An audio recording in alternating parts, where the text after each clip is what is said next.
Hey, Matt here for ThoughtSpark. So, you may have read the news recently about the Hubble Space Telescope going into safe mode. Yes, it was a little scary when I read safe mode on the article on my tablet. So, what this means is that Hubble has lost control of one of its 3 gyroscopes that it needs to operate at maximum pointing and orientation efficiency. Hubble does not have any sort of RCS thrusters or any sort of propulsion system to allow it to maneuver and point. So it relies on these gyroscopes, and it also relies on a system that senses the magnetic field of the Earth in order to keep itself orientated.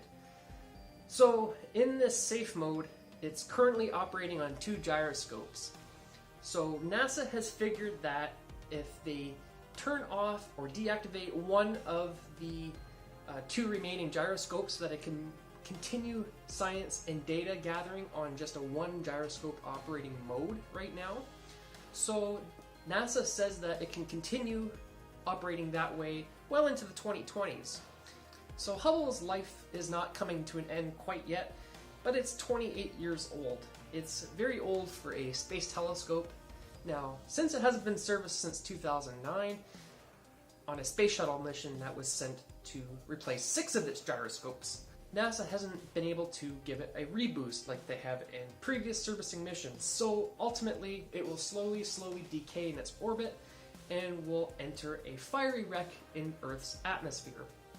The thought was years ago with the space shuttle, before it ever was thought that the space shuttle program would end, was to go back up and retrieve Hubble and bring it down to Earth. Probably put it in a museum somewhere, I don't know. But that is not going to happen anymore since we don't have the space shuttle. Do you think it's worth it to NASA or SpaceX or even Blue Origins to have some sort of spacecraft go up and dock to Hubble and give it some more upgrades in hardware? What do you think? It's 28 years old, and I don't think servicing it is going to be economically viable. We have the James Webb Space Telescope that is hopefully set to launch in 2021 after its many years of delays already. So hopefully there won't be any sort of time gap between Hubble and James Webb.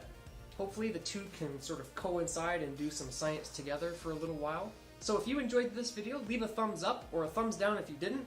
Place a comment down below suggesting future video ideas and topics. Also, consider subscribing if you haven't done so already. And as always, thanks for watching, and stay curious.